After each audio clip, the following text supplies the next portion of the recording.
그러면 장문한테는 이게 어린데죠. 완전히. 자, 이제 그만 주목하기로 할까요?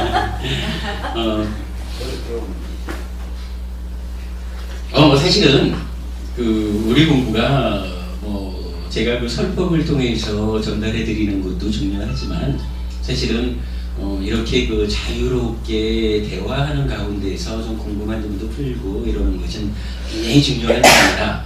이모부님께서 좋은 말씀을 이렇게 해주시는데도 불구하고 제가 때로는 좀 어떤 그래도 우리가 또 어떤 공적인 입장을 좀 보일 필요성 이런 것 때문에 조금 말씀을 좀 유보하면은 그래 이해 좀 해주시고요. 어쨌든 또 지금부터는 시간이 너무 많이 갔어요. 자, 오늘 공부할 이야기를 이제 정리를 해보겠습니다. 지난 몇 주 동안에 이런 공부를 시작했죠. 부처님이 출가를 하셨거든요. 출가를 해서 그 깨달음을 얻는 과정. 그래서 깨달음을 얻고 난 다음에 또 어떠한 일이 일어나는 요 과정이 있는데 그 중에 우리가 이건 출가해서 깨달음을 얻는 때까지에 대해서 몇 주간 공부를 한 거예요. 그걸 우리가 좀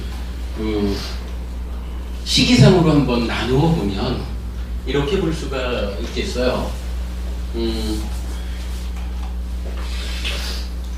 출가해서 깨달음 요 자리가 있고 요것을 다시 절반으로 나누면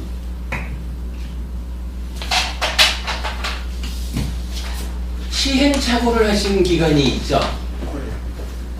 그래서 요 시행착오로 어떤 일을 하셨죠? 그 이전에 이제 삼매수행을 하셨죠.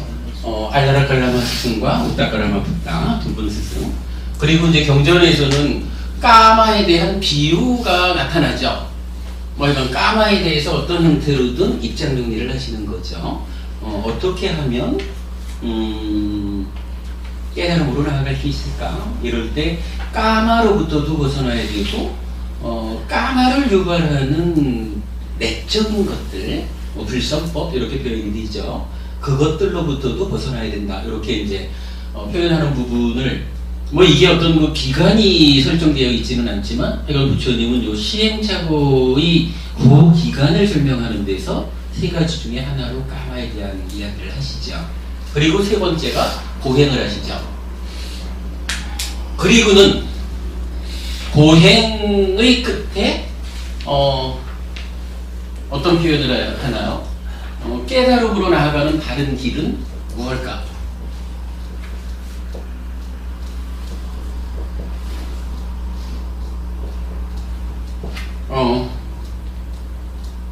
그러니까 최고의 고행을 했지만 깨달을 수 없었다라고 하는 것은 나의 노력이 부족해서가 아니라 고행이라고 하는 것이 깨달음으로 나아가는 바른 길이 아니기 때문이다. 이렇게 판단하신 부분이죠. 깨달음으로 나아가는 바른 길은 무엇일까? 이랬을 때 지난주 우리가 공부한 거지만은 부처님 그런 생각을 하시죠.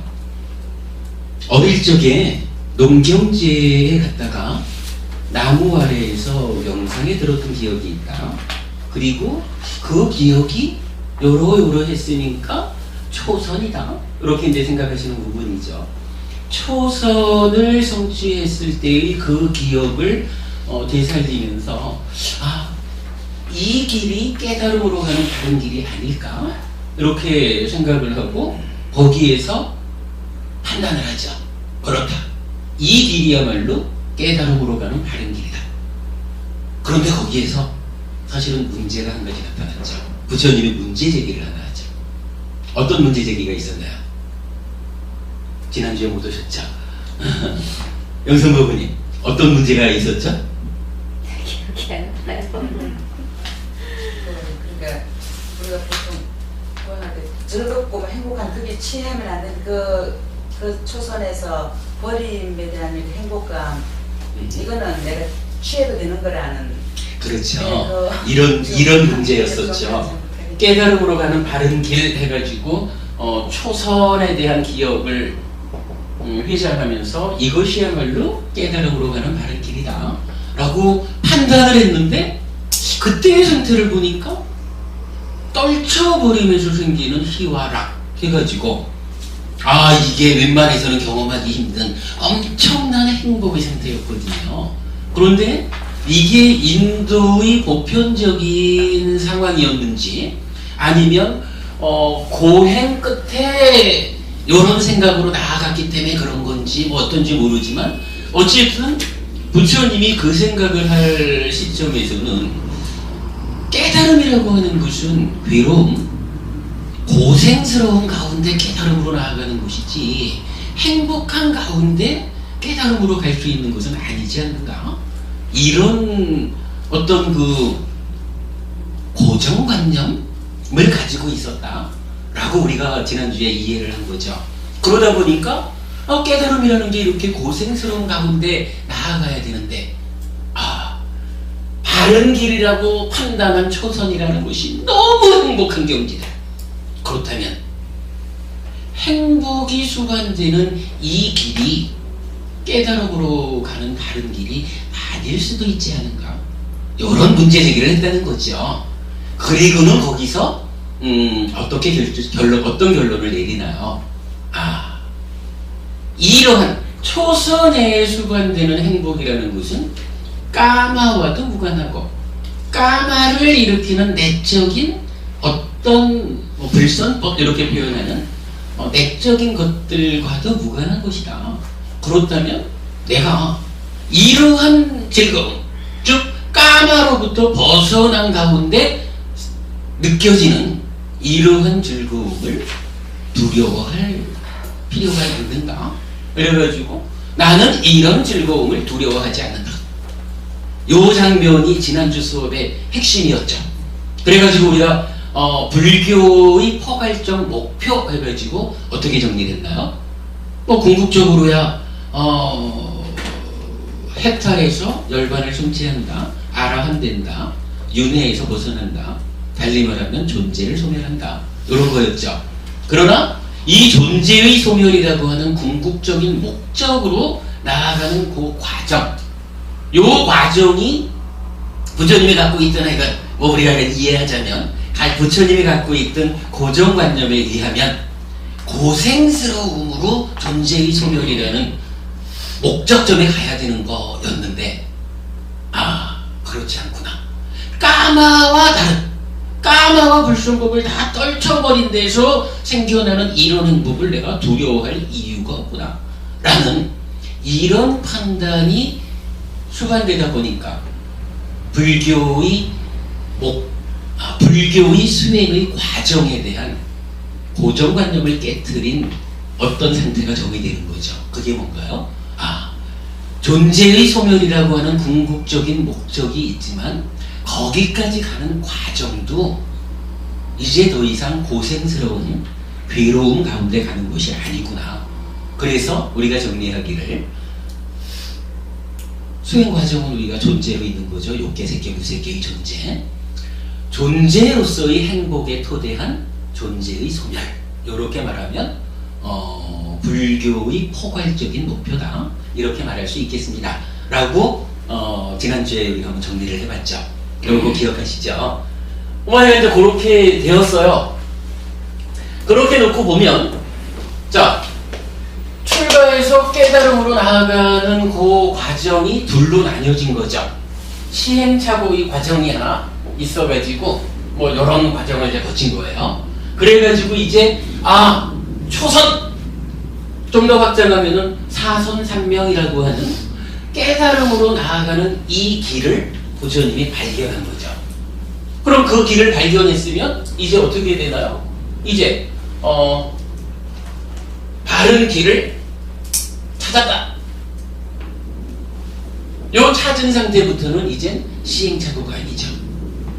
구체적으로 깨달음의 길을 가는 거죠. 이거야말로 깨달음의 과정인 거죠. 시행착오의 과정이 아니죠.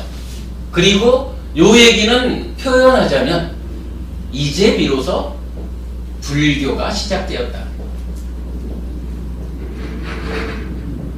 이렇게 우리가 말할 수가 있는 거죠. 이 앞의 과정, 시행착오의 과정은 사실은 부처님이 그런 과정을 겪고 겪고 왔을 뿐이지 부처님의 깨달음과는 또는 부처님께서 이것이 괴로움을 소멸하는 방법이다, 길이다 라고 알려주시는 불교라고 하는 것과는 사실은 무관하다면 무관하다 이렇게 말할 수도 있어요. 부처님이 밟아오신 길이기는 하지만 그렇다면은 구체적으로 이제 초선 뭐 이래가지고 행복 가운데 향상해서 깨달음을 성취하는 이러한 길이야말로 참으로 불교의 시작이다 이렇게 우리가 말할 수 있는 거죠. 어떤 사람들은 불교가 뭐 다른 게 있습니까? 삼매수행도 이전에 있는 거 끝까지 갖고 고행이라는 수행도 이전에 있는 거 끝까지 가고 그 끝에 깨달았는데 뭐 불교라는 게 따로 있습니까? 이렇게 말하는 사람들이 제법 많아요. 우리 교재에서도 그 문제를 필살기와 기본기 해가지고 제기를 해놨고 인터넷에 보면은 요새도 이런 주장을 하는 사람들이 많이 있어요. 그런데 분명히 우리 구분해서 알아야 되죠. 시행착오는 시행착오로서 겪은 과정에 불과해요. 이제 부처님은 새로이 깨달음의 과정을 시작하죠. 여기부터가 불교 이렇게 말해드리겠죠. 불교의 시작이 아니고 부처님의 가르침의 시작 아닙니까? 불교의 시작이라 그러면 그 교단과 이 교리가 다 형성돼야 되는데 이제 교단이 형성되는 것의 시작이 어쨌든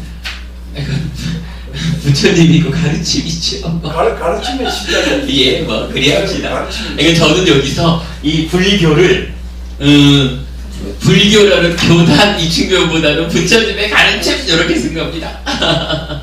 사실 그래요. 그 부분은 우리가 뒤에 또 짚어봐야 되지만 사실은 조금 있다가 우리 볼 얘기로 부처님이 깨달음을 성취한 상태에서 두 명의 남자가 부처님한테 비의해요. 부처님한테 취조로 공양도 하고 비의하는데 그 두 명의 비의한 사람을 불교 교단의 최초의 제가신자라고 잘 말을 안 해요. 그러니까 우바세라고 표현하는. 왜냐하면은 불법성 삼보가 완성되지 않았기 때문에. 지금 이제 법원이 말씀하시는 게 그런 의미죠. 그래서 이제 뒤에 가보면은 그 뭐 야사라고 하는 그 7번째 아라한이 되는 제자, 이 제자의 그 아버지가 비의하거든요. 그때는 부처님하고 5 비구 그리고 야사 7명의 그 교단이 그러니까 승가가 형성이 된 거예요. 부처님 있죠, 가르침 있죠, 승가 있죠. 불법성 삼보가 갖추어진 상태에서 야사의 아버지는 귀의하기 때문에 불법성 삼보에 귀의한 최초의 무바세, 최초의 남자신도 이렇게 표현을 하거든요. 분명 그 중요한 부분입니다. 근데 그러니까 여기서는 제가 부처님의 가르침의 시작이다 이렇게 적었습니다. 이해하시고요. 아무튼 뭐 이렇게 볼 수가 있겠고요. 그러면 이제 여기 이런 과정을 거쳐가지고 깨달았다라고 하면 이 깨달음은 불교의 역사상 또 중요한 한 시점으로 구분 지어질 수가 있죠. 뭔가요?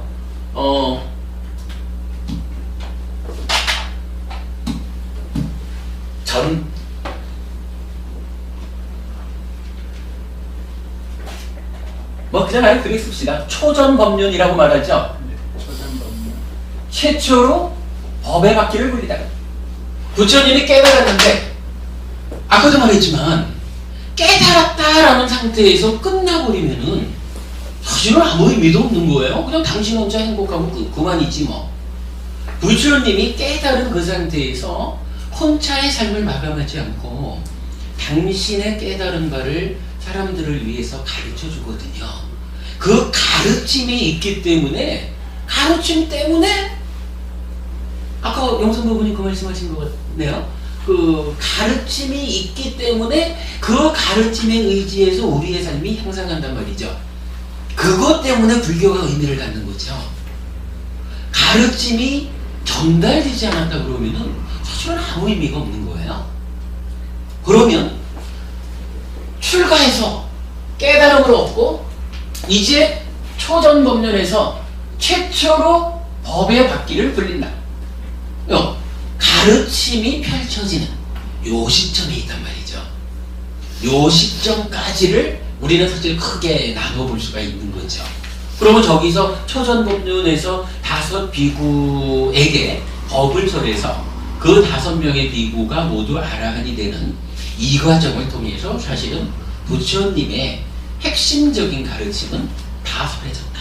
이렇게 우리가 말을 해도 좋고, 3월달부터 우리가 2기 법회를 시작하면 뭐 큰 주제를 불체상설법 해가지고 사성제, 12용기, 8정도 이렇게 이제 주제를 잡았는데, 그 얘기는 결국 뭐가 될까?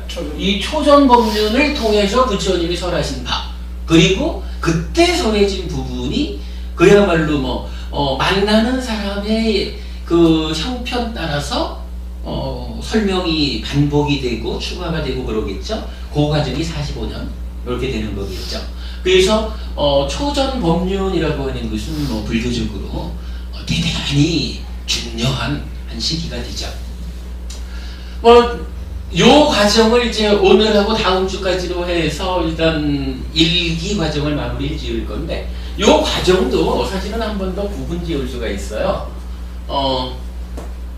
자, 부처님께서 시행착오의 과정을 거쳤죠. 그러다가 고행을 하던 그 어디에선가 이제 보리수 아래에 딱 앉아가지고 깨달음을 성취하잖아요. 그리고는 깨달음을 얻고 나서 요 보리수가 있던 그 인근, 그러니까 깨달음을 성취한 그 지역에서, 고해는 깨달음을 성취한 데서 요 나무 밑에서 저쪽 나무 밑으로 좀 옮겨 앉기도 하고 이러면서 그 일대에서 머무는 시기가 있어요. 아니에요. 거기에 제가 경전적으로 정확하진 않은데 그렇게 표현을 하더라고요. 경전적으로는 4주로 나타나고 아비담마적으로는 7주로 나타난다, 이렇게 이제 표현을 하는데, 저는 이런 그 몇 주에 대한 부분은 잘 확인을 못 하겠더라고요. 다만 요 때까지의 과정에, 그러니까 깨달음을 성취하고 그 보리수 인근에서 머무시는 동안에 어떤 일이 있었는가 하는 그 부분은 이제 우리가 알아볼 거고요. 그리고 나면 이제 초전법륜을 위해서 5 비구를 찾아서 이제 이 자리를 떠나죠. 녹야원을 향해서 부처님이 자리를 옮기죠. 그 부분 정도로 이렇게 나눠 본다면, 출가에서 깨달음까지는 2개의 과정으로, 그리고 출가에서 최초로 법이 설해지는 데까지는 4개의 시기로 이렇게 좀 구분해서 볼 수 있겠다라는 생각을 해봤어요. 요런 구분 가운데 그냥 몇 가지 이야기를 좀 나눠보려고 합니다. 어떤가요? 이렇게 놓고 보면은 좀 우리가 최근에 하고 있는 요 공부가 좀 뚜렷해질 수 있겠죠. 이렇게 보자고요. 그러니까 시행착오에서는 깨달음으로 가는 바른 길을 찾아내는 데까지를 했다. 그리고 이제 깨달음의 과정을 사실은 우리가 지난주에 요 행복이라고 하는 문제,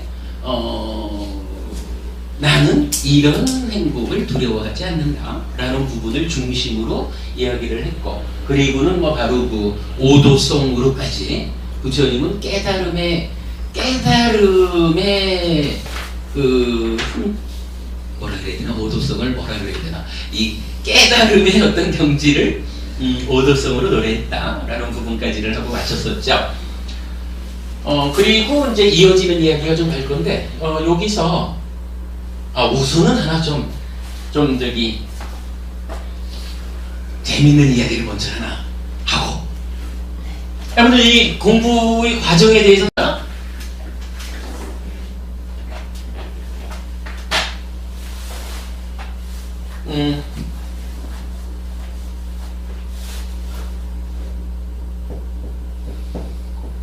이런 행복을 두려워하지 않는다, 이렇게 말씀을 하셨고, 그러면서 이런이라고 하는 것은 결국은 까마와 활성법이라지만 까마로 대표해 말할 수가 있겠죠. 까마 때문에 생겨나는 행복, 즉 눈에 보이는 것 중에 좋은 거는 내 거 하고 싶은 요런 욕망이 성취되었다. 요러면은 행복해지죠. 귀에 들리는 것 중에 그래도 내가 베토벤은 듣고 살아야지 뭐 이래가지고 좋은 거는 듣고 싶은 요런 욕망이 성취되었다. 뭐 이러면 기쁘죠. 뭐 요런 분명히 까마라는 것은 안입이 설신 의 6가지 중에 의 만호는 빼고 안입이 설신 몸으로 색성향 미촉 세상을 만나는 가운데 생겨나는 행복을 추구하는 것, 요게 까마죠. 그런데 해간 부처님은 이런 요 까마에 의한 까마로부터 벗어나면서 생기는 이런 행복은 두려워하지 않는다. 달리 말하면 까마 때문에 생겨나는 행복은 두려워해야 된다. 그렇게 말하죠. 왜 두려워해야 되느냐? 라고 하니까 우리가 지난주에 이거 결정적인 말을 봤었죠. 만족, 행복, 작고, 위험, 고통, 괴로움, 크다. 바로 요것 때문에 그랬었죠. 그러니까 살아가면서 보이는 것 중에 좋은 거는 내 거였지 해가지고 열심히 노력해가지고 지난번에 좀 연성이 아니라 영선이지. 네. 영선 부부님 연애하는 이야기도 여쭤봤었죠. 네. 처녀총각이 딱 제 나이 살아가는 가운데 멋진 총각을 보고는 홀딱 반해가지고 나 저 남자한테 시집갈 거야. 뭐 이래 하는 거는 지극히 자연스러운 일이죠. 그래가지고 열심히 노력해가지고 정말로 멋진 남자하고 결혼을 했다. 얼마나 행복해요? 요런 그 행복 자체를 문제 삼는 것은 아니라 그런 거죠. 다만 이렇게 눈으로 보기에 좋은 거, 귀로 듣기에 좋은 거, 요런 몸으로 세상을 만나는 가운데에 좋은 거를 추구하는 까마라고 하는 요것에 의해서 생겨나는 행복은 문제는 행복하긴 하지만 괴로움, 위험을 많이 수반한다. 그래서 작은 행복을 위해서 큰 괴로움이 수반된다면 이것은 현명한 선택이 아니다. 뭐 이런 의미 때문에 까마를 벗어나야 된다. 이렇게 말하는 거였죠.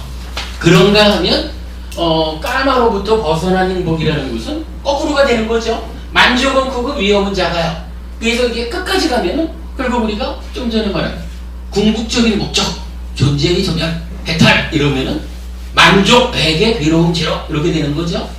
거기까지를 향해서 가는 거니까 이런 행복은 두려워할 필요가 없다. 우리가 이렇게 부처님이 이렇게 이제 그 선언을 하신 거죠.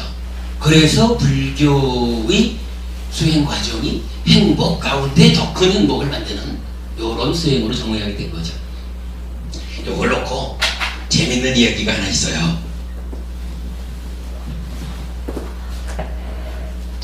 지난주 서울법회에서 우리 대원법부님이라고 아주 잘 공부하시는 법부님이 계셔요. 이 법부님하고 말씀 가운데 제가 이걸 꼭 동영상으로 올리고 싶었는데 되게 좀 전체적으로 이게 좀 애매해가지고 올리지를 못한 이야기라 이런 이야기요. 단연법부님 어제 약주 많이 하셨다니까 단연법부님한테 여쭤봐야 되겠다. 보통 우리 이런 얘기 했죠. 병원 가면 의사가 술 끊어야 됩니다. 담배 끊어야 됩니다. 이것저것 기호적인 거 끊어야 됩니다. 여자 끊어야 됩니다. 마지막으로 목숨 끊어지는 겁니다. 뭐 이렇게 얘기한다는 거예요. 그러면 이제 사람들이 그러잖아요. 아니 술 먹지 말라 그러면 무슨 재미로 살아? 담배 피지 말라 그러면 무슨 재미로 살아? 이것저것 좋은 거 다 하지 말라 그러면 무슨 재미로 사냐고? 여자 남자 이거 끊으라 그러면 무슨 재미로 사냐고. 그야말로 숨만 쉬고 있는 요거 끊어지나 마나 요래 되는 거 아니에요. 네.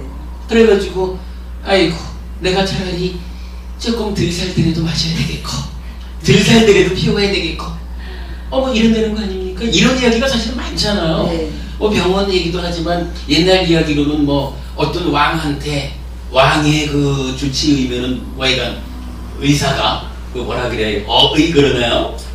왕 보고 전하 술을 끊으셔야 됩니다. 뭐 이랬다가 큰일 나겠다는 거 뭐 그런 이야기 옛날 얘기도 있는 거잖아요.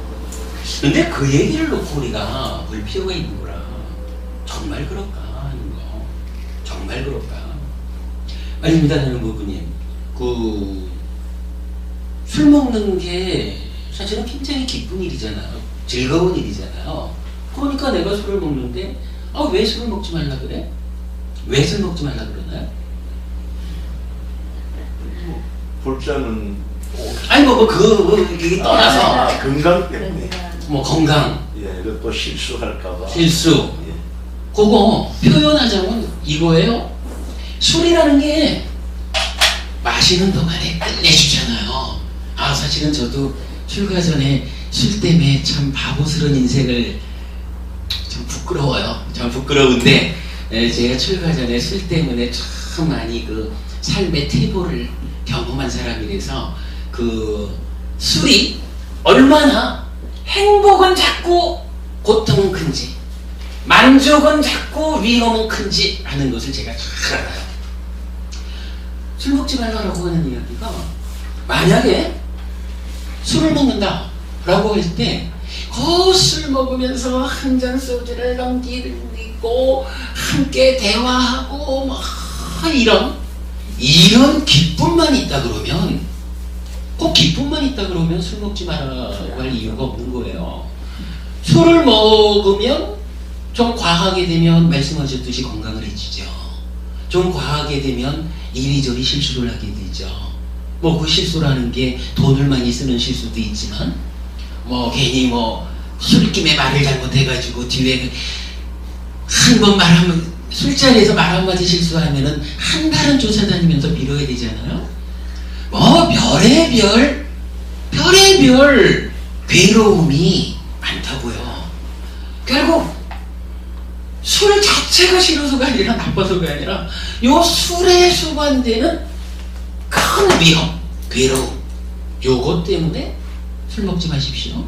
부처님이 우리들 그래도 이쁜 제자들아 너희들이 행복한 거 내가 보기 싫어 질투나 이래가지고 불음주 해가지고 5개를 설정하신 건 아니겠죠. 부처님 그걸 보시는 거죠.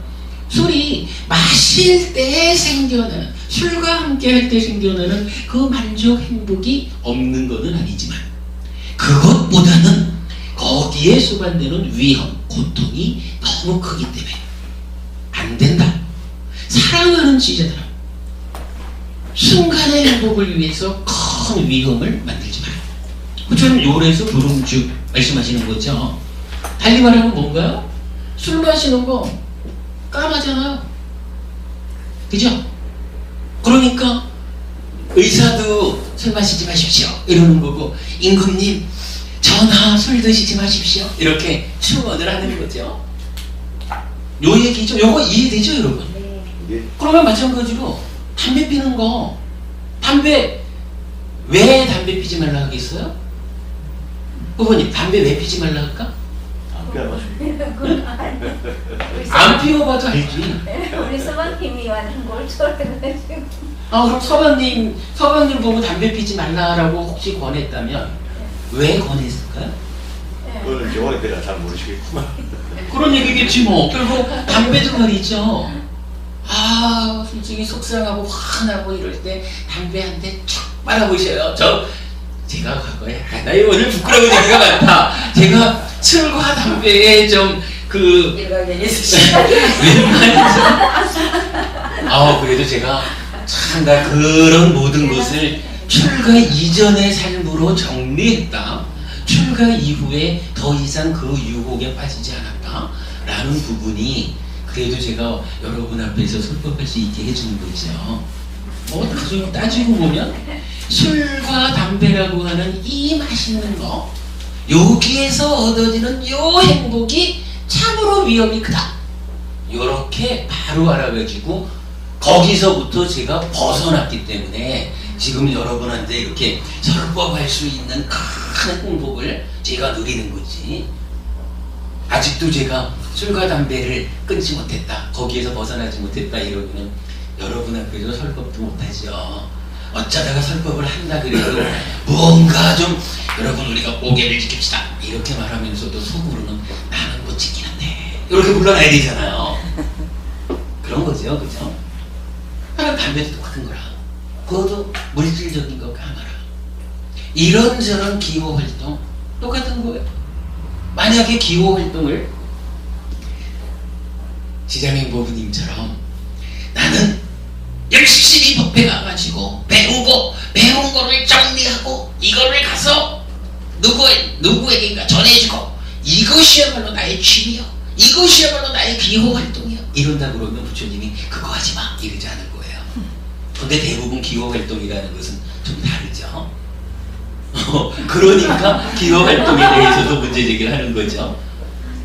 왜 웃으셔요? 맞을 것 같은데. 마찬가지로 남자한테는 여자, 여자한테는 남자, 이 얘기도 똑같은 거예요.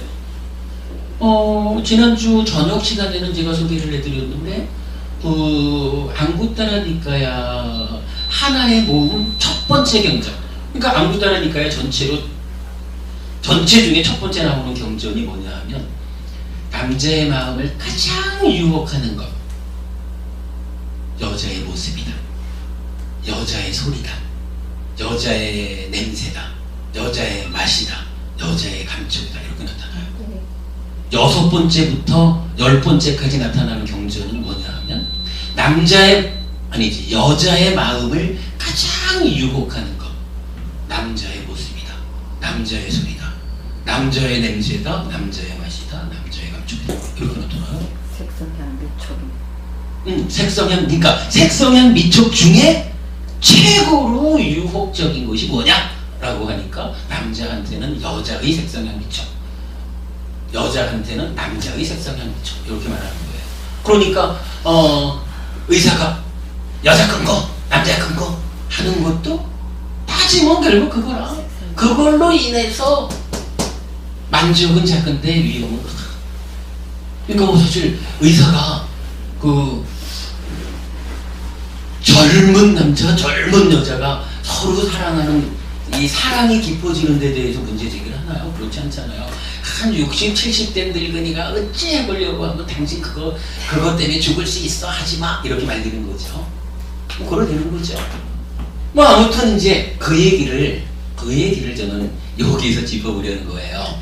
우리가 많은 사람들이 약간 이 얘기를 한다고요. 술 먹고 담배 피고 기호 생활을 즐기고 이성관계를 즐기고 이런 부분들 그거 다 내려놓고 무슨 멋으로 삽니까? 무슨 재미로 삽니까? 이러잖아요. 근데 여러분 밖에 있는 사람들은 그런 말을 하더라도 사실은 우리는 그런 말을 하면 안 되죠. 우리는 배웠잖아요. 우리는 뭘 배웠나요? 바로 이걸 배웠어요. 부처님이 말씀하시기를 지금 대표적으로 말하는 술, 담배 이런 부분들은 까마다 몸으로 세상을 만나는 가운데에 욕탄이 개입해가지고 생겨나는 즐거움이다. 그러나 그 즐거움은 만족보다는 위험이 크다. 행복보다는 고통이 크다. 그러니까 거기에 몰두하면 안 된다. 거기에 붙잡혀버리면 삶이 괴롭다. 이렇게 말하는 거죠. 그리고 그 이야기의 출발이 어디냐면 부처님이 고행을 끝낸 자리에서 깨달음으로 나아가는 바른 길이 무엇일까? 라고 해서 그 초선의 명상 기억, 이것이야말로 깨달음으로 가는 길이야. 그런데 이 길은 행복한 길이지 않는가? 이 행복이 수반되는 가운데 깨달음으로 갈 수 있을까? 그렇다. 까마로부터 벗어난, 까마를 떨쳐버리고 까마를 일으키는 불선법들을 다 떨쳐낸 이러한 행복은 두려워하지 않는다 라고 부처님이 선언한 바로 그 자리죠. 즉 부처님께서 이런 행복은 두려워하지 않는다 라고 선언해 주신. 그렇다면 우리가 이제 이 내용을 안다면, 그죠? 우리가 살아가면서 행복하다라고 하는 것을 그냥 몸으로 세상을 만나는 이런 까마에 의한 이러한 행복밖에는 모르는 사람 같으면 술 끊어, 담배 끊어 이렇게 되면 무슨 재미로 세상을 살아요? 이러지만 이제 부처님에 의해서 이것과는 다른, 이제 더 이상 까마에 의해서 위험이 크게 수반되는 그것과는 다른, 우리가 어떻게 표현하죠? 훨씬 훌륭하고 탁월한 다른 즐거움이 있다 이렇게 말했죠. 이런 까마보다 훨씬 훌륭하고 탁월한 다른 즐거움이 있다라고 하는 것을 우리가 공부를 해서 알았으니까, 그렇다면 그렇구나, 술도 이렇게 작은 행복 가운데 내 삶을 크게 해치는 것이니까 여기에서 떠나는 데서 나에게 훨씬 훌륭하고 탁월한 다른 즐거움이 생긴다, 이렇게 알고 떠날 수 있는 거예요. 의사가 술 끊어! 이런다고 해가지고 나쁜 놈! 무슨 재미가 살아! 이렇게 말하지 않아도 된다는 거죠. 이 부분이 이걸 타당하겠어요? 근데 이건 분명히 부처님은 그렇게 말씀을 하시는 거예요. 담배 꼴초가 되어가지고 담배 피는 맛에 수반되는 큰 위험, 피해를 절반쯤 잘라내야 되는 이런 상황이 생길 수도 있는 이런 부분을 담배를 핀다고 하는 데서 떠날 때 피워서 생기는 행복보다 피지 않는 데서 생기는 훨씬 훌륭하고 탁월한 다른 즐거움이 있는 줄 알면 담배 끊으셔요. 그러면 힘들어도 끊어보겠습니다. 이러면서 더 큰 행복을 찾아가는 거죠. 요거요. 제가 지금 무슨 이야기를 하는 건지 여러분 충분히 이해되시죠? 예. 지난주 우리가 요거 이런 행복은 두려워하지 않는다. 요것이 사실은 깨달음으로 가는 그 길의 시작이자 사실은 가장 중요한 거다, 핵심이다 이렇게 말씀드렸던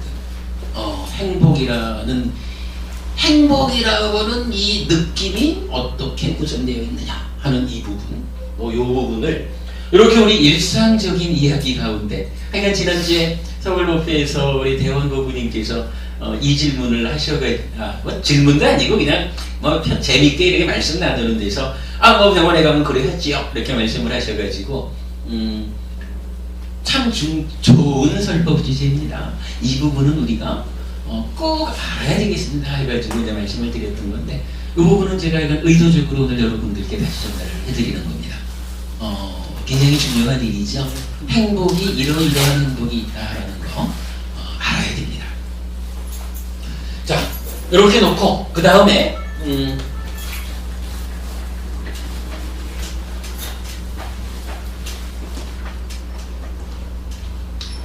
이제 요 과정이요. 요 깨달음의 과정을 이야기하면서 제가 이런 이야기를 했어요. 경전에 보면 내가 아직 완전한 깨달음을 이루기 전 보살이었을 때라는 말로 시작되는 경전이 있다. 이렇게 이제 말씀을 드렸죠. 그래서 물론 이제 보살이었을 때라고 설해지는 가운데에서도 이 고행의 과정을 설하는 경전도 있고, 그러니까 전체가 그렇다라고 할 수는 없겠지만, 그러나 이런 삼매나 고행을 설하는 그 주제가 아닌 이야기가 완전한 깨달음을 성취하기 이전 보살이었을 때라고 나타난다면 아마도 그 부분은 제가 이렇게 주장한 불교의 시작에 해당하는 요 자리의 일화다, 이렇게 보아야 하지 않을까 하는 이야기를 이제 간단히 말씀드린 적이 있는데, 요 얘기를 깨달음의 과정, 다시 말하면 그러니까 깨달음의 과정은 초선에서부터 제2, 제3, 제4선, 숙주명, 천한명, 누진명 이래서 이제 4선 3명으로 하여 나타나죠.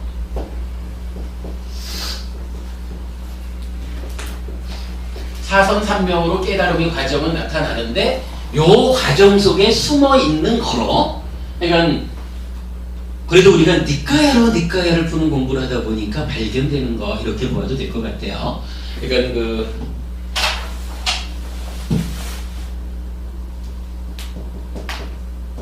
완전한 깨달음을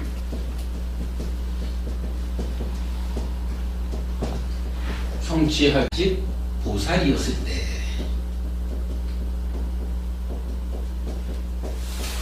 요렇게 이제 부처님께서 그 설법을 시작하는 내용들이 이건 꽤 여러 가지가 있어요.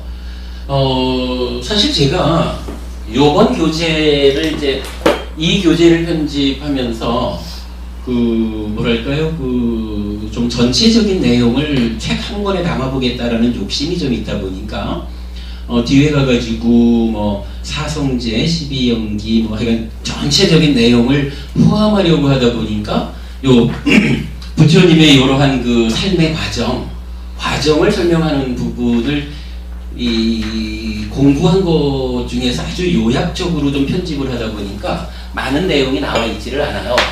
제가 이제 벌써 재작년 여름에 요 연대기적 부처님이라고 그래서 그 요즘 우리 보는 요 부처님의 그 찾아가는 과정, 그 과정에 해당하는 경전만 모아가지고 이제 만들어 놓은 책인데, 뭐 이제 이게 좀 많이 보완이 좀 될 거예요. 그래서 이제 그 2기 과정을 3월 달부터 6개월간 하고 나면 아마도 이제 3기 과정 들어갈 때쯤에는 이 교재를 2권으로 나눠가지고 요 지금 1기 과정에서 공부한 요 연대기적인 과정 요거를 하나의 교재로 하고 3월 달부터 하게 될 이제 사성제 12연기 8정도 요 부분을 한 권으로 2권의 교재로 나누려고 하는데, 하여간 뭐 그러다 보니까 이 연대기적 부처님에 포함되어 있는 경전들을 다 좀 올리지를 못했어요. 그러다 보니까 좀 너무 그냥 뛰어넘어가 버린 감이 있는데, 그냥 자세한 요 부분을 설명하는 자세한 이야기는 뒤에 하여간 시간을 좀 내서 설명해 드리기로 하고요. 오늘은 요 과정 중에 뭐 많은 경전이 있지만 큰 주제 한 개만 우선 설명을 좀 드리려고 해요. 어떤 이야기가 나오냐 하면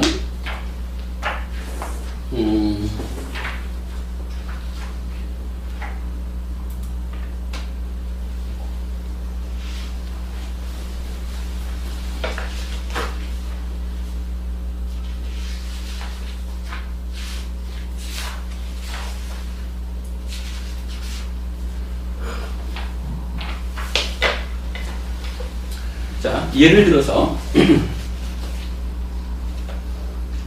깨닫기 전경이라는 경전은 이렇게 얘기를 해요. 비구들이여, 내가 깨닫기 전 아직 완전한 깨달음을 성취하지 못한 보살이었을 때, 지금 요 얘기죠. 보살이었을 때 이런 생각이 들었다.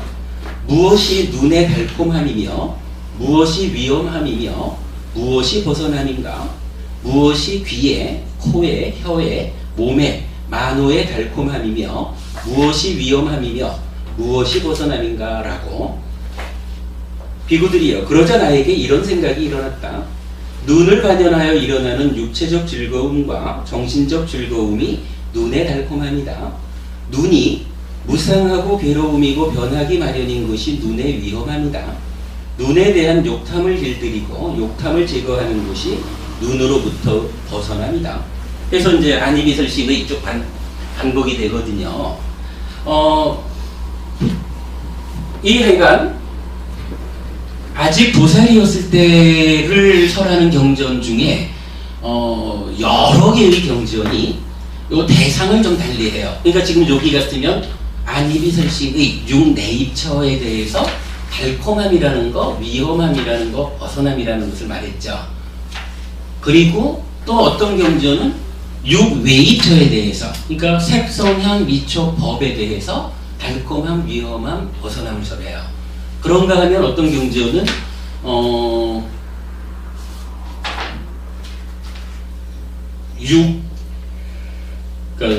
내입처와 외입처를 합하면 12처 이러면서 이 12처가 일체다 이래가지고 뭐 이런 세상 이렇게 이제 표현을 하죠. 세상이라고 하는 것도 달콤함, 위험함, 벗어남 이렇게 표현을 하고, 또는 지수화풍 4대에 대해서도 지수화풍 4대의 달콤함, 위험함, 벗어남을 알아야 된다 그렇게 말하고, 또 이게 이제 그렇잖아요. 내입처, 외입처 이러면은 3, 4가 촉해가지고 느낌이 일어나죠. 경험.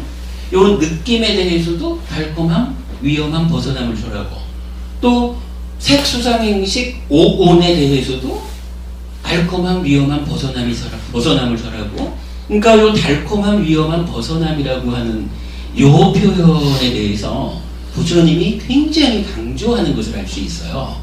그러면 부처님께서 내가 아직 완전한 깨달음을 성취하기 전에 고살이었을 때 이러이러한 것들 따지자면은 이런 존재하는 모든 것들에 대해서 달콤함이라는 것과 위험함이라는 것과 벗어남이라고 하는 것을 보았다 이렇게 표현을 하시는 거거든요. 이 부분을 간략하게 보려고 그래요.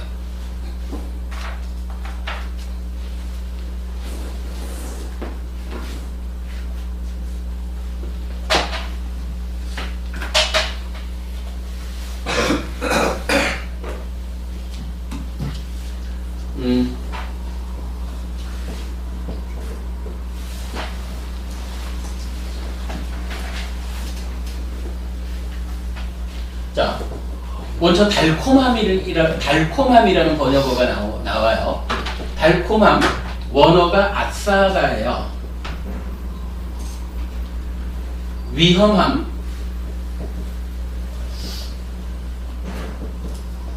아디나와.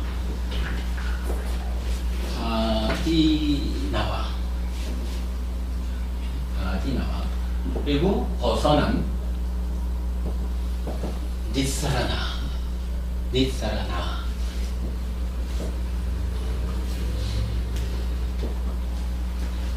이렇게 이제 세 가지가 정의가 되는데, 요 세 가지가 무엇이냐 하는 것을 이제 우리가 알아야 될 필요가 있죠. 방금 읽어봤지만 이렇게 표현을 하거든요. 안이비설신의 6내입처를 말하면서는 6내입처가 조건이 되어서 일어나는 육체적 즐거움과 정신적 즐거움 그렇게 말해요. 그러니까 좀 전에 술 이러면은 술을 마신다라고 하는 요것에 의해서 만족, 행복이 일어나잖아요. 요게 사실은 육체적인 행복, 정신적인 행복 요 두 가지를 다 말할 수가 있겠죠. 우리가 지난번에 한번 본 거지만은 육체적인 행복을 수카 이렇게 말하고 정신적인 행복을 소마나사 이렇게 말하거든요.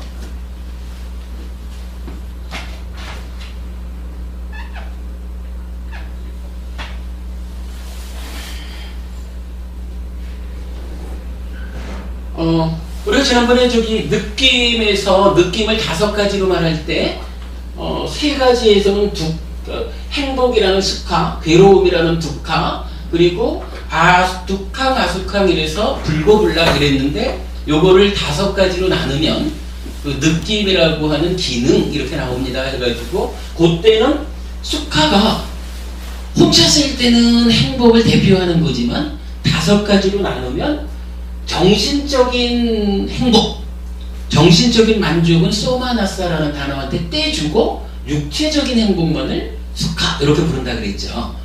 마찬가지 괴로움의 측면에서는 정신적인 괴로움은 도마나사 이렇게 했죠.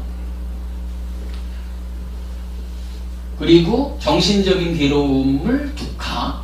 그래서 두카 역시 혼자 쓰이면 총괄적으로 괴로움이지만 이렇게 나뉘어서 쓰일 때는 정신적인 괴로움은 도마나사한테 떼주고 육체적인 괴로움을 말할 때 두카. 이렇게 이제 한번 우리가 공부를 한 적이 있어요. 그럴 때 그러니까 달콤함이라고 하는 거, 요 원어로는 아싸다예요. 아싸다인데 요것은 안이비설 씨의 육네이처를 기준으로 보자면 육네이처를 기준으로 좀 눈으로 보아서, 요거 좀 전에 우리가 얘기한 그대로죠. 보아가지고 좋은 거, 그 좋은 거를 내가 성취했다 라고 하면 거기에서 좋은 거를 성취했기 때문에 육체적으로도 행복이 있고 정신적으로도 행복이 있다 이거죠. 그거 그러니까 육체적으로 정신적으로 생겨나는 행복, 즐거움을 달콤함, 아싸다라고 한다. 육네이처에 대해서 대응하면 네이처를 조건으로 생겨나는 육체적, 정신적 즐거움을 달콤함이라고 한다. 이렇게 말하는 거예요. 그러니까 좀 전에 우리 얘기한 식으로 하면 술을 먹는다라고 하는, 술이라고 하는 요것 때문에 술을 먹으면서 몸도 아주 그냥 알코올이 툭툭히 배기는 행복함, 이렇다면 정신적으로도 일체의 괴로움이 다 떠나간 것 같잖아요. 술 마시는 동안은. 술 깨고 나면은 그게 아니네 이러지만 뭐 그러나 이 상태를, 그러니까 술 먹을 때 술로 인해서 생겨나는 달콤함이 있다. 술로 인해서 생겨나는 육체적, 정신적 행복이 있다. 이렇게 말하는 거예요. 그러니까 우리가 오늘 이런 중요한 개념 하나, 달콤함이라고 번역된 이게 이제 사실 그 강목 스님이나 대림 스님은 달콤함 이렇게 번역을 하시고 전재성 박사님은 요거를 유혹 이렇게 번역을 하시죠. 유혹이 있다 이렇게 이제 표현을 하는데, 뭐 이런 우리는 개념적으로 그렇게 알자고요. 그것 때문에 생겨나는 육체적, 정신적 행복이 있다, 만족이 있다. 요것을 달콤함, 아싸다라고 한다. 그런가 하면 이제 요것 때문에 생겨나는 위험함이 있다라고 말을 해요. 요 위험함이라고 하는 것은, 그러니까 한마디로 말하면 요것 때문에 생겨나는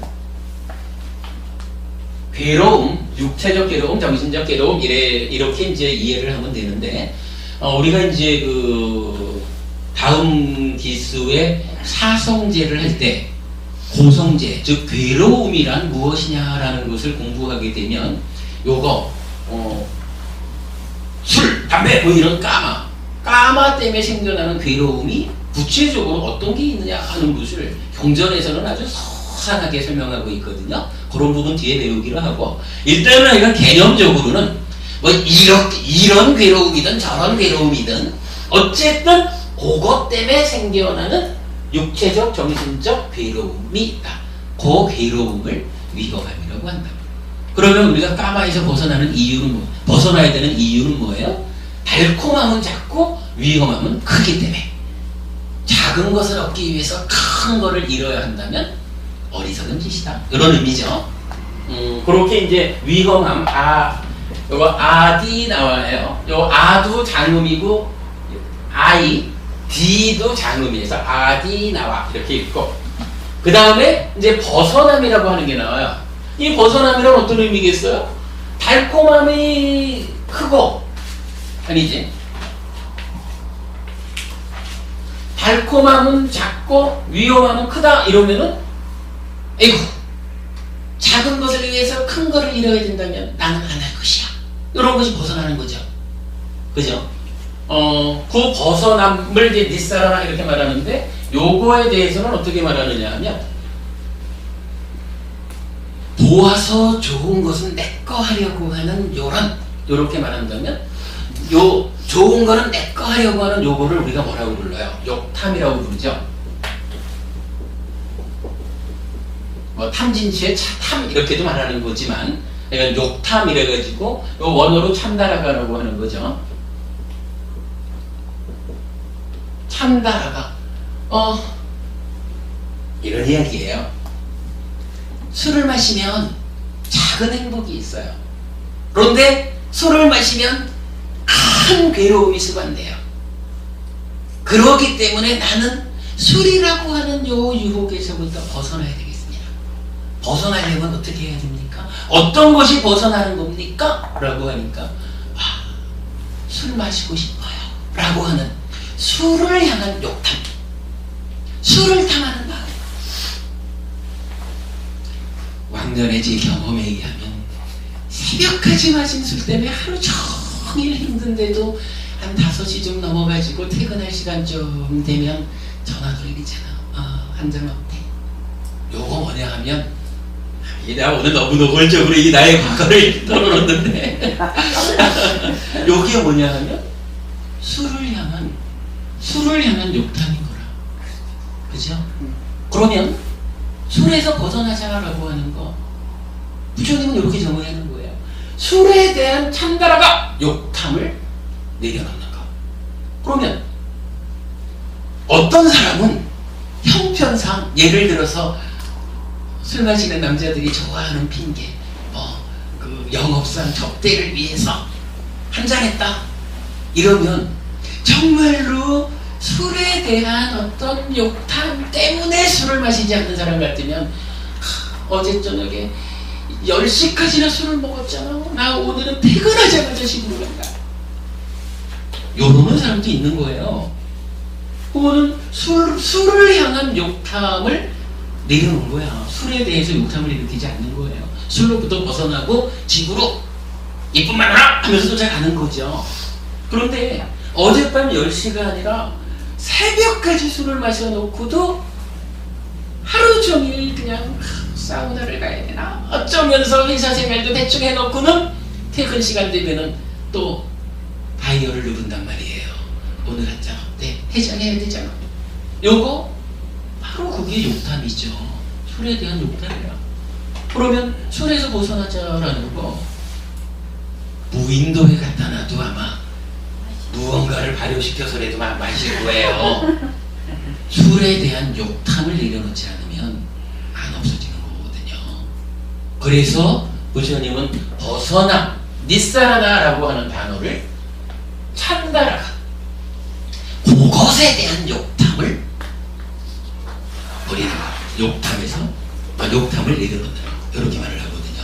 근데 이게 하여간 이 벗어남 위험한 달콤한 위험한 벗어남 원어로 하면 아싸다, 아디나와 니사라나 요 세 가지가 제가 이제 여기 뭐 카페에 그래도 그래 적어놨지만 달콤한 위험한 벗어남 이렇게 이제 우리말로는 번역이 되니까 좀 뭐 웃기는 얘기 같기도 하고 별로 그렇게 중요해 보이지 않잖아요.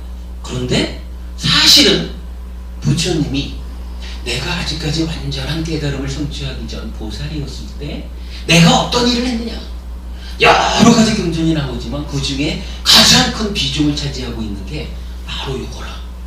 나는 까마에 대해서 그 달콤함은 작고 위험함은 큰 줄 알아서 벗어났습니다. 아니비설신의 육내이초에 대해서 그것으로 인한 달콤함은 작고 위험함은 큰 줄 알아서 벗어났습니다. 욕탐을 내려놓았습니다. 이거 여러분 우리 잘 아는 이야기죠. 부처님도 우리처럼 보고 듣고 그러니까 눈기 고염은 만화가 있어서 보고 듣고 생각하면서 살지만 부처님은 욕탐이 없어서 잘 해탈해 계신 분입니다. 이런 표현 다 이렇게 적용되는 거죠. 불교 공부에 사실은 가장 중심에 있는 세 가지 용어가 이거다라고 우리가 이해를 해도 돼요. 그리고 그렇죠. 저기 가장 심층적인 이야기로 가도 결국은 존재의 실상을 잘못 본다. 다시 말하면 뭔가요? 아라고 하는 나라고 하는 거 요것이야말로 참으로 맞죠. 요렇게 나를 세우는 요것도 어떻게 되나요? 나라고 하는 존재를 세우기 때문에 거기에서 달콤함이 있죠. 육체적 정신적인 행복이 사실은 최후까지 남아있는 요 아싸다 달콤함이 결국은 나라는 거잖아요. 그죠? 그런데 그러니까 이러면은 이건 상라가정인 거죠. 상라가정이 대표해서 이렇게 되는 거죠. 이 상라가정이라고 하는 것이 결국은 달콤함이 있지만 그 달콤함 때문에 고통이 있죠.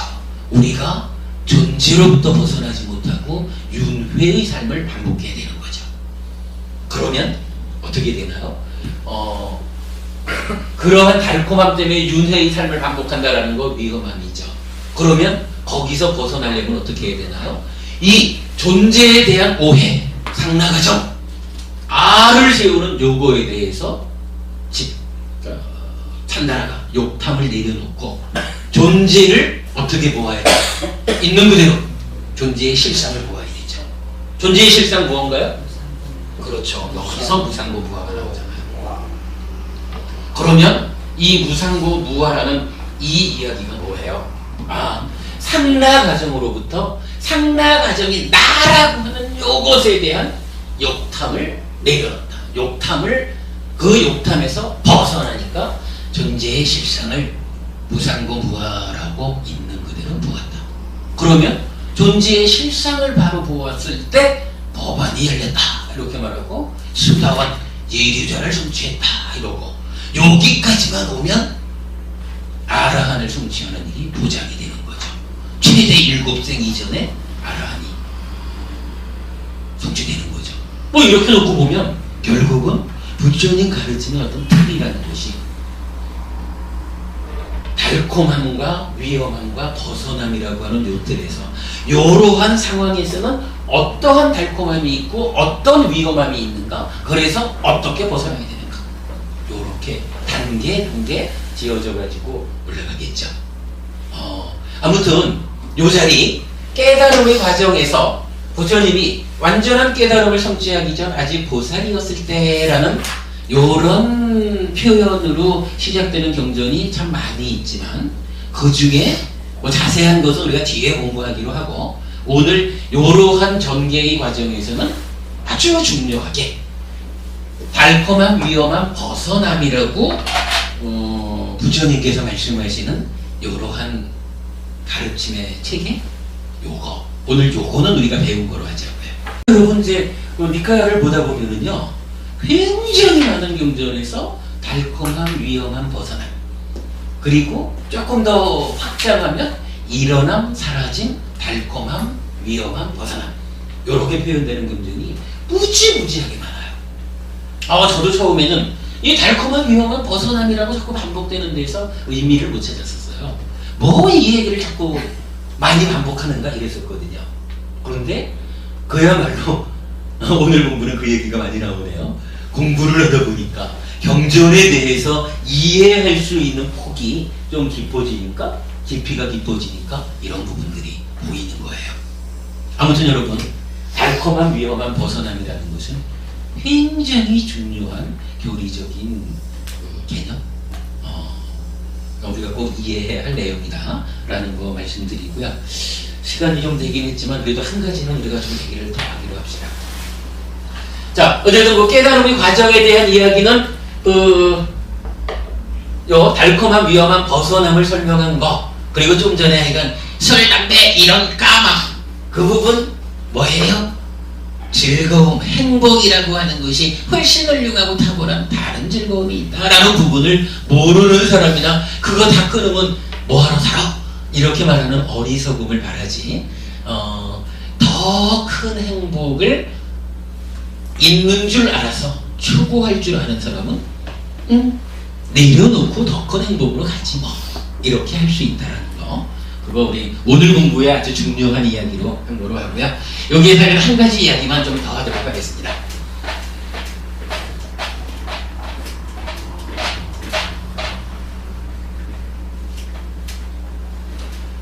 자, 이건 이제 이런 과정을 거쳐가지고 부처님이 깨달았어요. 이제 깨달았다라면 이 순간 어떤 일이 생긴 건가요? 깨달았다라고 하면 하늘에서 꽃비가 잘 모르겠어요. 저는 이렇게 말하고 싶어요. 이 깨닫는 이 순간에 부처가 생긴 거죠. 부처의 출현이죠. 부처의 출현. 그죠? 깨닫기 이전까지는 좀 전에도 봤지만 부처님이 내가 깨닫기 이전 아주 보살이었을 때 오래된 거고 아주 부처가 된 게 아니죠. 깨달았다라고 하는 요 순간에 이제 부처가 되는 거예요. 자, 이 부처가 되었다라는 상태에서 첫 번째로 나타나는 이야기가 있어요. 교재에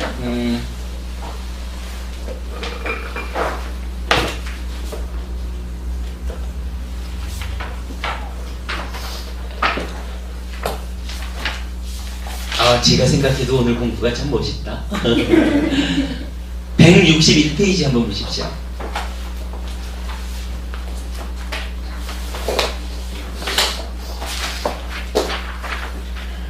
우리가 공부하면서 대개의 경전들이 다 이제 뭐 율장, 경장 이렇게 말할 때 경장에 포함되는 경전들을 주로 보게 되는데 여기부터 시작하는 이야기는 율장, 기율을 절한 큰 바구니 가운데 마하와카라고 해서 대품이라는 부분이 있어요.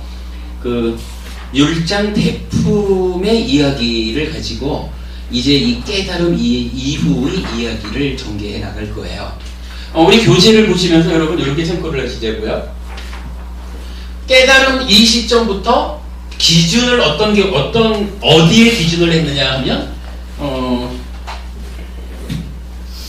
마하와카, 이 율장에 나오는 대품이라고 하는 분류예요. 이 마하와카를 쭉 연결해 놓고 그 가운데에 마하와카에서 포함하지 않은 이야기들이 시기상으로 보면 우리가 경전을 읽으면 요 경은 어느 시점에 선해졌다라는 걸 찾을 수가 있잖아요. 그래서 요거는 요 시점에 선해진 경전이구나 해가지고 계속 하여간 그 니카야에 나오는 경전들을 이렇게 끼워 넣은 거예요. 그래서 우리 교재가 만들어졌거든요. 그러니까 교재에 보면은 그 경전 이름이 나타나지 않는 거는 다 이 토대가 되는 마하와카예요. 근데 예를 들어서 한 페이지만 넘겨보셔요. 한 페이지 넘기면 고행경 S4-1 이래 되잖아요. 요 얘기는 뭐냐 하면은 마하와카로 진행되는 가운데 상류타 니카야 네 번째 주제의 첫 번째 경 고행경이라는 경전이 따로 선해지긴 했지만 요게 시기상으로 요 지점이구나 해서 그 자리에 끼워 넣었다라는 거예요. 그러니까 경전 이름이 없는 것은 그러니까 그 마하와카의 진행이다 이렇게 이제 보기로 하자고요. 자, 그러면은 이제부터 시작하는 이야기는 뭐냐 하면 이제 드디어 부처님께서 깨달음을 위한 바른 길, 이 길을 보리스밑에서 이제 스스로 완성의 과정을 거쳐가지고 완성을 한 거예요. 그래서 정등가 부처가 된 거예요. 그리고는 부처가 된 그 시점부터를 율장의 마하와카에서 쭉 과정을 설명해줘요. 왜 이 마하와카가 설명되냐 하면 율장이라는 게 그 계율이잖아요.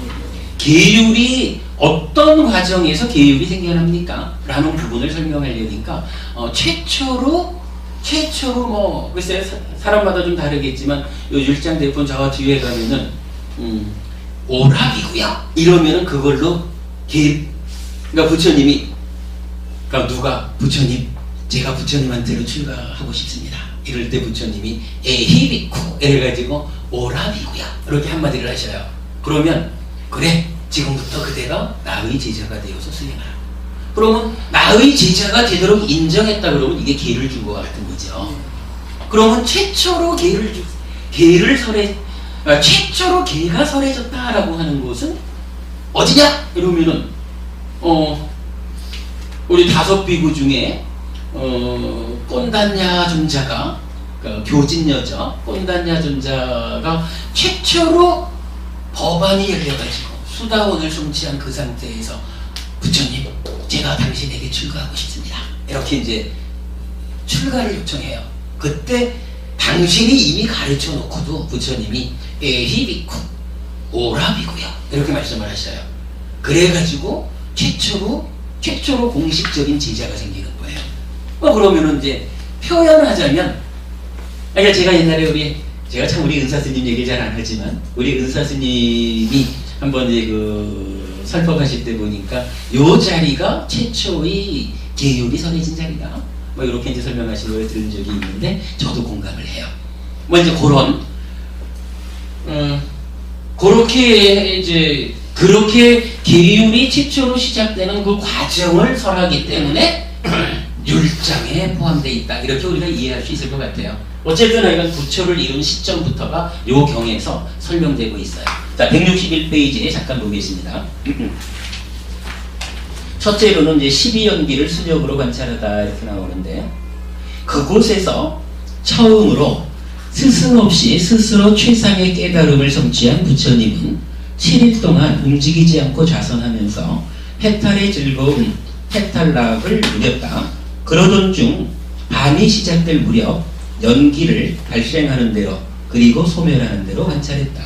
라고 해서 12연기를 무명이 있으므로 행이 있고 내지 괴로움이 있다. 이렇게 발생하는 대로 쭉 12연기를 한번 읊어요. 그리고는 거꾸로, 그러나 무명이 완전히 제거되어 사라지면 행이 사라지고 쭉 가서 전체 괴로움이 사라진다. 이렇게 괴로움의 발생과 소멸의 과정을 당신의 깨달음의 구체적인 내용으로 쭉 읊는 거예요.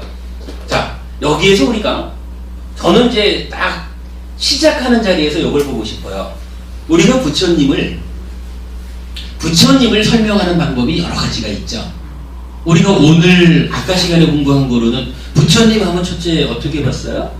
열의 10호거나 붓다 부덕으로 부처님은 아라한이시고 정등강이시고 이렇게 부처님을 설명하죠. 그런데 반도부부님, 부처님을 설명하는 가장 최초의 방법이 있다면 뭘까요? 그보다 부처님 이러면 부처님은 누굴까? 이렇게 말하면 비로자나 부처님은 누굴까? 비로자나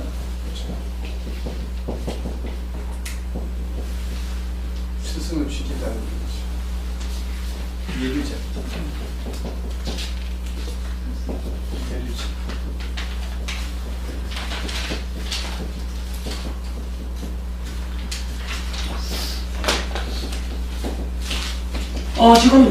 우리가 지금 사실은 지금 이거를 읽은 거예요.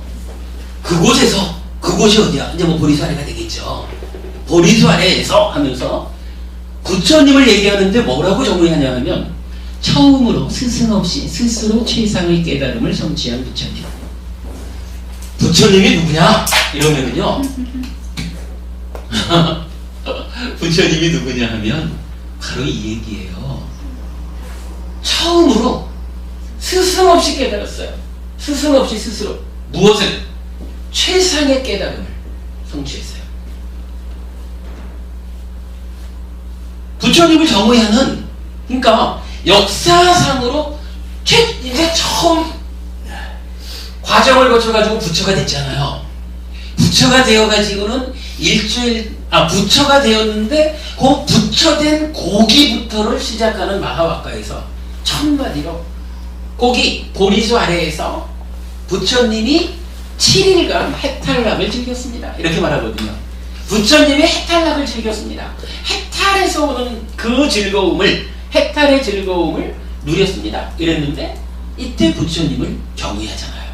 부처님이 누군가요? 하니까 처음으로 우리 역사상 부처님 앞에, 물론 이제 과거에 6 부처님이 있기는 하지만 별개로 처음으로 스승 없이 스스로.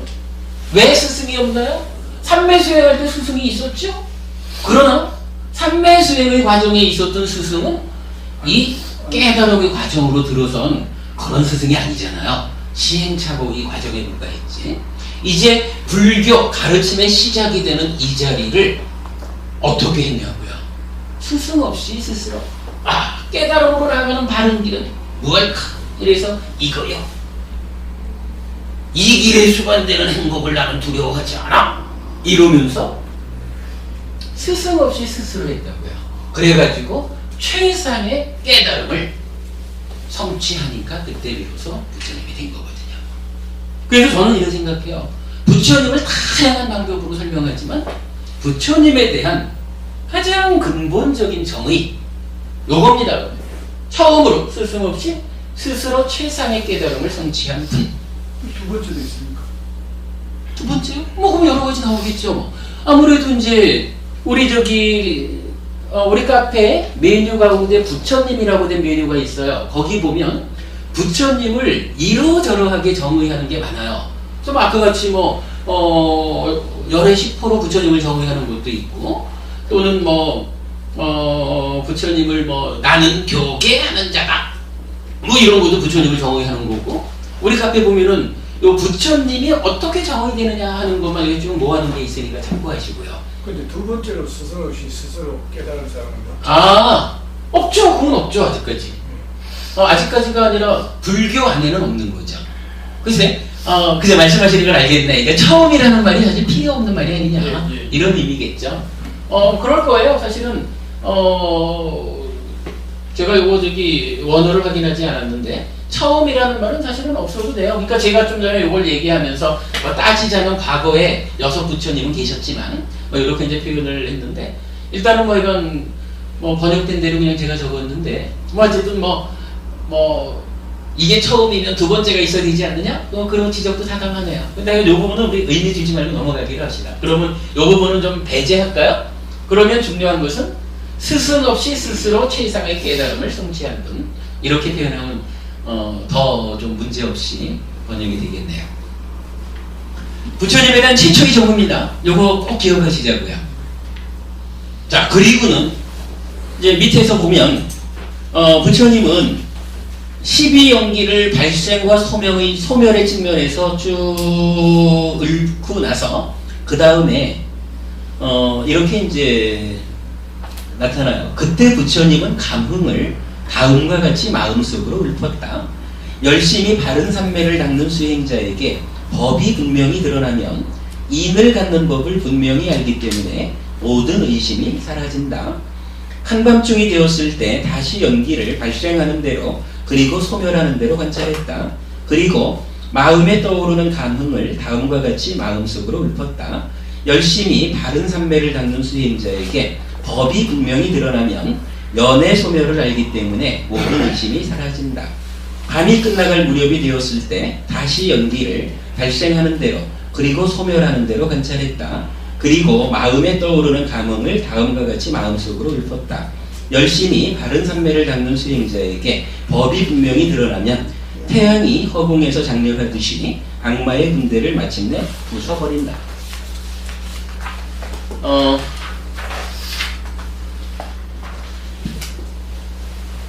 진도는 오늘 여기까지만 나가기로 하죠. 제가 얘기 조금만 더 하는 거로 하고 진도는 여기까지 나가고 다음 주에 마무리하는 거로 하고 요 부분을 이게 지금 어떤 내용이냐 하면 지난주에 우리가 알아봤지만 부처님이 깨달음을 성취했다. 그때는 오도성을 읊었어요. 윤회에서 벗어났습니다. 이 얘기였죠. 그리고는 일주일 동안 앉아서 해탈의 즐거움을 누리고 그리고 나서는 12연기에 이어가지고 요 개성을 읊었다는 거거든요. 밤새도록 깨달으면서 관찰하면서 읊으신 것 같은데 밤이 시작될 무렵부터 연기의 발생 그대로 관찰하기 시작했다. 뭐 그런 얘기겠죠. 그러니까 잠들어 있지 않는 거니까 계속 하여간 따지자면 윗바사나를 했다든가 그런 말씀이겠죠. 이거는 지금 여기에서는 깨닫고 난 뒤에 본 겁니까? 관찰을 했다는 얘기는 벌써 그건 다 깨달아 놓고 다시 한번 이래 그렇죠. 이제 깨달은 다음인 거예요. 본다는 얘기. 깨달은 상태에서 깨달아진 그 상태를 부처님은 늘 깨달음의 상태를 관찰하는 거겠죠. 그래서 연기를 그때 봤다 이 얘기. 아니 연기를 요때 봤다라고 말할 수는 없죠. 관찰하기 시작했다. 아니 그거는 안 그래요.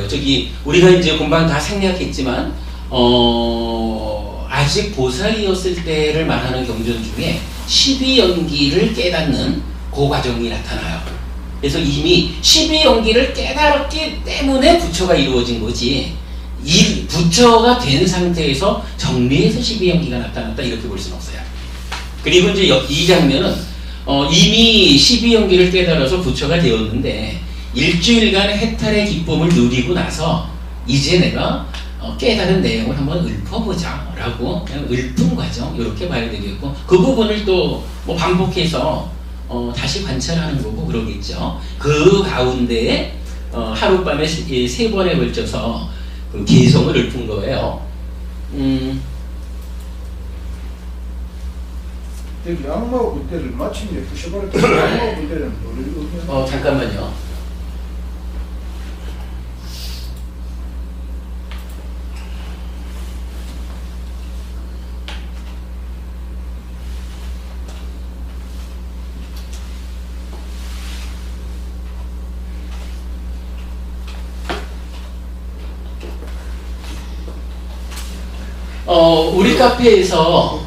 우리 카페에서 깨달음의 노래라고 해서 검색을 하시면 깨달음의 노래에서 그림이라고 하는 글이 하나 있어요. 여기에 보면은 첨부가 하나 되어 있는데 첨부를 읽으면 요런 그림이 하나 나타나요. 요거를 제가 사실은 이제 오늘 인쇄를 해갖고 와서 하나씩 나눠드리려고 했는데, 이게 폭은 아니지. 이런 짧고 넓고 그래가지고 인쇄가 안 돼요. 그래가지고 그냥 이렇게 이제 보여드리는데, 요게 지금 뭐냐 하면 야다하웨 파투바반티 해가지고 지금 요 개성 3개의 개성이 지금 원문으로 있는 거예요. 그리고 그거를 그림으로 이렇게 이제 표현해 봤거든요. 제가 이제 오늘 진도를 그만 나가겠다라고 하는 게, 요 부분이 부처님 최초의, 따지자면 최초의 가르침과 같은 거죠. 첫 번째 개성이니까, 12연기 이러면서 개성이니까, 이 부분이 가지는 의미가 사실은 저는 굉장히 중요하다고 생각을 하거든요. 근데 이거를 지금 설명하자 치면 5시간 넘어가지고 여러분들한테 또 흉당할 것 같아가지고 다음 주에 하려고 그래요. 약간 뒤에 요거를 좀 잘 인지하는 방법을 좀 찾아가지고 나눠드리겠고, 저기 요거 있죠? 한번 펼쳐볼까요? 요거를 제가 몇 년 전에 이제 요거를 현수막처럼 인쇄를 해서 그 우리 법당 벽에다가 붙여놨었는데,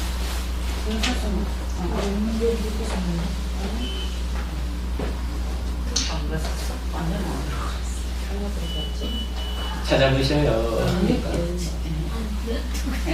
같이 한번 펼쳐보셔요. 네, 여기서 보면 나랑 같이 한번 펼쳐보셔요. 이제 이거를 우리 법당 벽에 붙이느라고 만드는 건데, 요새는 해피 법당이 너무 좁아가지고 저걸 붙일 형편이 안 돼요. 그래가지고 놀았다가, 아니 그냥 보여드려야 되니까 일단 되었어. 길다고. 아니 그냥 저기 어머님이 이쪽으로 오셔요. 그래서 한번 보여드리고.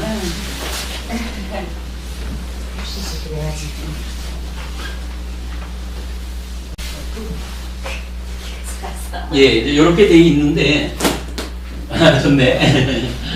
여기에 약간 개성 세계를 가지고 그림을 그려봤는데, 다음 주에 자세한 이야기는 하기로 하고요. 방금 관도부부님께서 뭐 태양이 어쩌고 이 말씀을 하셨는데, 악마의 군남. 뭐 좋아요.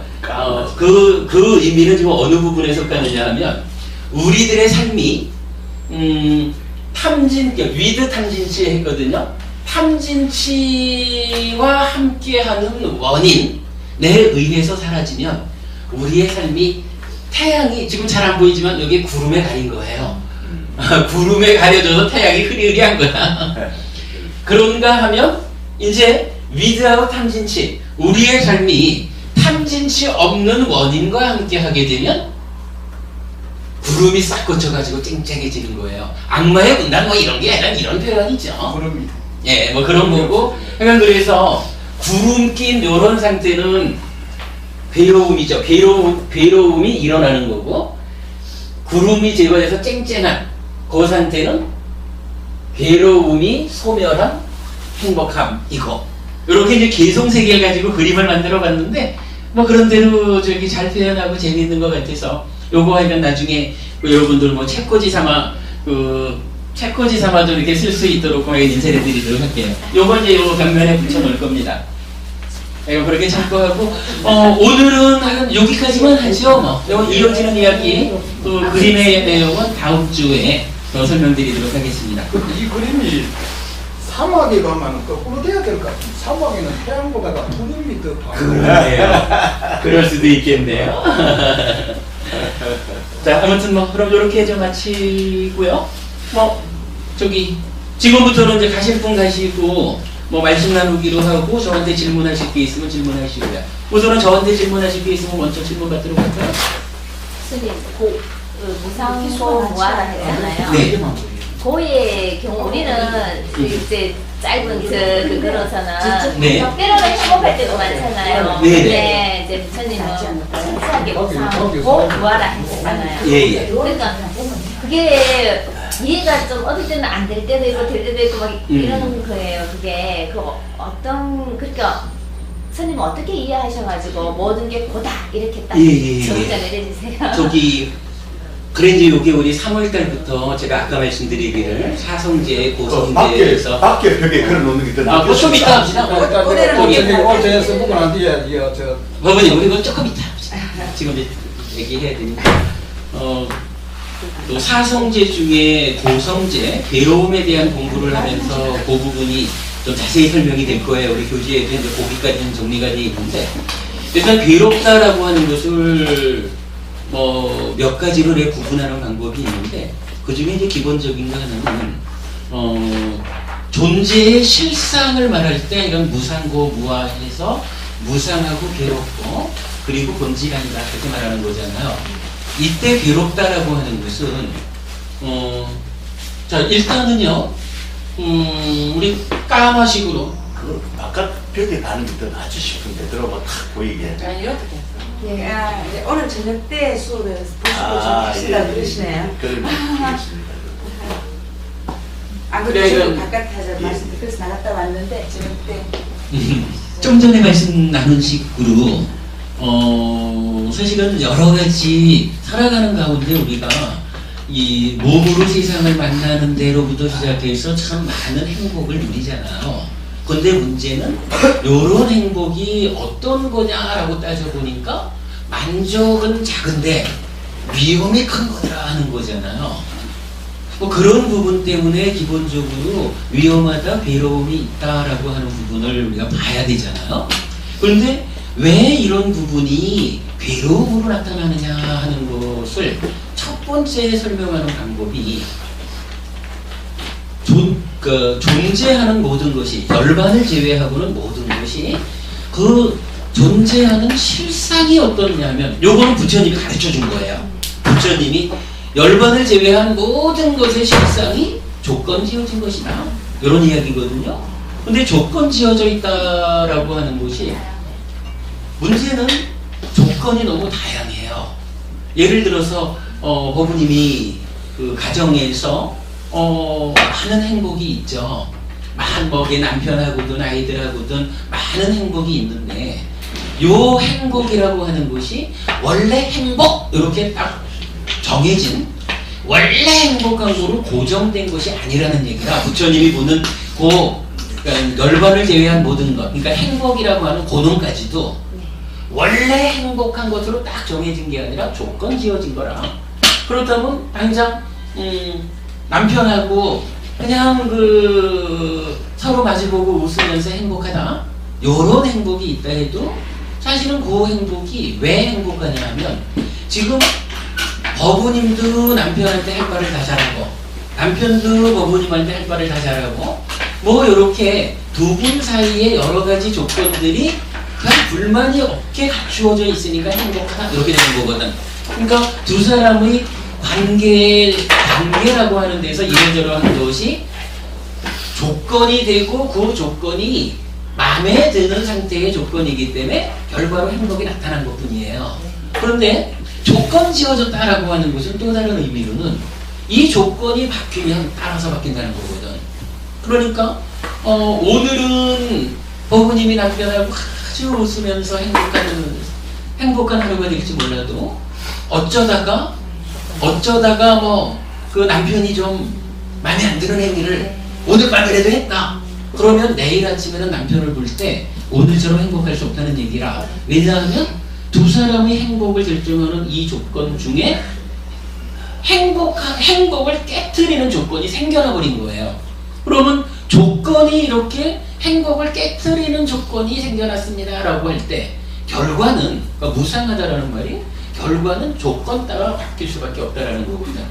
그러니까 오늘은 굉장히 행복한 것 같지만 이 행복이 두 사람 간에는 영원히 행복해야 돼, 관계없이 행복해야 돼, 이럴 것 같으면 내일 아침도 행복해야 되는데 조건 하나가 딱 바뀌면은 내일 아침에는 행복하지 못하고 미움으로 가득 찰 수도 있거든요.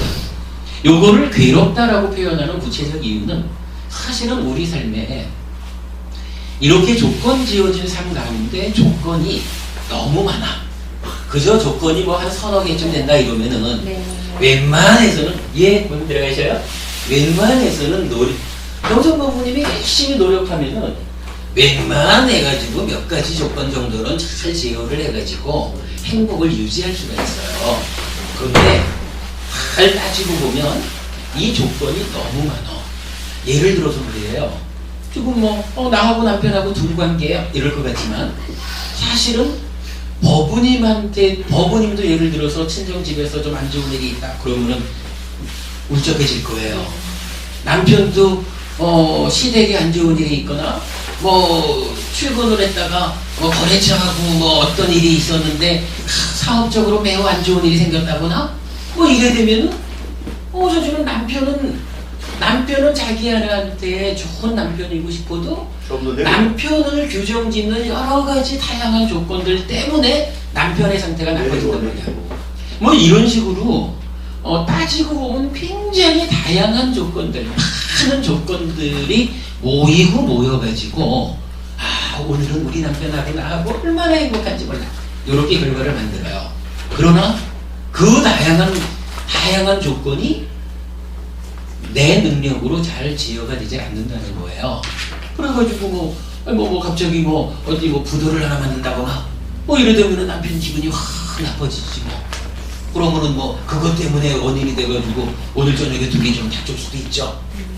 이렇게 아주 다양한 조건들이 개입해가지고 내 삶이 이루어지기 때문에 다양한 조건을 100% 제어하지 못해서 괴롭다는 것은 무슨 의미냐? 내가 원하는 결과를 만들지 못한다. 달리 말하면 만족하지 못한다. 불만족이 생긴다. 괴롭다라는 게 꼬집어서 아파, 아이고 이것만 괴로움이 아니고 내 마음대로 안 된다. 내 마음대로 안 된다. 내 마음대로 안 되는 게 뭐예요? 불만족이잖아. 네네. 불만족 상황이 괴로움인 거예요. 그러기 때문에 무상고 무아라고 부처님은 말하면서 이게 열반 한 가지를 제외하고는 모든 것이 결국은 내 마음대로 되지 않는 것이다. 아무리 우리가 수행을 잘해서 무색계 높은 하늘에 태어난다 해도 무색계에 태어난 무색계의 하늘 신도 사실은 늙기 싫고 죽기 싫거든. 그러나 태어난 존재이다 보니까 태어남이 조건이 돼가지고 그 높은 하늘 사람도 늙어야 되고 언젠간 죽어야 되거든. 이렇게 모든 것이 내가 원하는 대로 되지 않는 요건을 부처님은 형성된 것에 괴로움을 이렇게 말하는 거예요. 좀 어렵죠? 근데 그래가지고 뒤에 우리가 공부할 거고 3월달부터 그런 공부 우리가 시작을 하게 될 거예요. 참고하셔요. 알 것 같아요. 예. 그러니까 살펴보면 여러 가지로 나는 남편하고도 우리 딸들하고도 참 좋은 아내 좋은 엄마 돼가지고 행복하게 살고 싶거든요. 그런데 그게 잘 안 돼. 잘 안 될 때 어떻게 해야 되냐 하면 우리가 좀 전에 달콤한 위험한 벗어남 그랬잖아. 남편이나 아이들 때문에 행복한 그게 달콤함이야. 그런데 거기에는 나중에 우리가 얘기할 거지만은 이 까마의 위험함이라 그래가지고 그 행복을 유지하기 위해서 수반되는 다양한 어려움들이 있어요. 그래서 큰 괴로움들이 생겨나. 이리저리 그냥 에휴 저 딸 좀 저거 이런 것도 다 괴로움이잖아. 딸이라고 하는 행복 가운데 내 딸이 딸이 내 맘대로 안 돼주니까 괴로움이 생기지 남의 딸이 내 맘대로 안 돼줄 땐 괴로움이 안 생기거든. 뭐 이제 그러한 거기 때문에 결국은 부처님 답변은 해답을 어떻게 주느냐. 딸하고 헤어져라 이렇게 말하지 않잖아. 딸에 대한 욕탐을 제어하라. 그렇게 말하는 거죠. 국에다는 거죠. 욕탐, 딸에 대한 욕탐을 어떻게 제어해야 되나요? 무상고, 무와인절 바르게 알아서 딸에 대한 집착을 이렇게 가야 되겠죠. 그런 공부해야 되겠죠. 그렇게 답한 거라고요. 네, 감사합니다.